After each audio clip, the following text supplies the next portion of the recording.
Salut mesdames et messieurs, je vous retrouve sur le réseau informatif de l'agence angolaise de presse, ANGOP. Cette fois-ci pour vous mettre au courant de l'actualité politico-militaire en République démocratique du Congo, en Russie et en Ukraine, sans oublier les conditions atmosphériques en Afghanistan et leurs conséquences. Le développement dans quelques instants.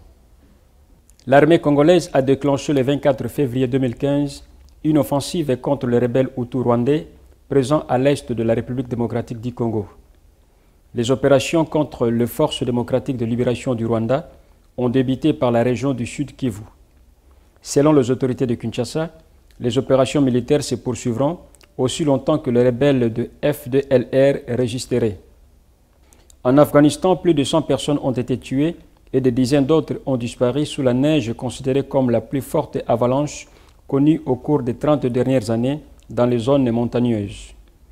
Outre les morts, il y a également des dizaines de blessés graves et la chute de la neige a détruit près de 100 résidences.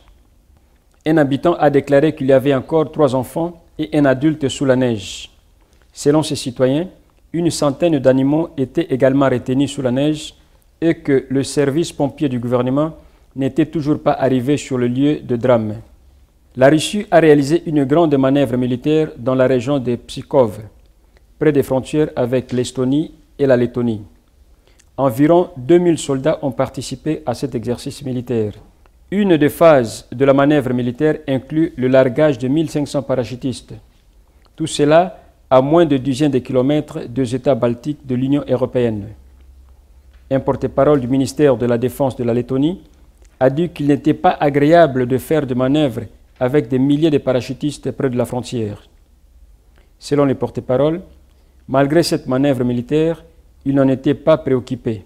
D'autre part, le 25 février 2015 a été le premier jour où l'Ukraine n'avait enregistré aucun mort depuis l'entrée en vigueur du cessez-le-feu. Enfin, l'armée régulière ukrainienne parle d'une diminution significative de tirs en provenance de rebelles séparatistes. L'armée ukrainienne s'est félicitée pour n'avoir pas enregistré de morts au cours des dernières 24 heures. Voilà, mesdames et messieurs, ainsi s'achève notre édition hebdomadaire de l'actualité internationale.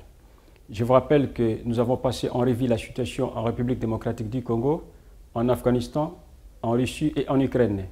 Merci de votre aimable attention. Bonjour et à la prochaine édition.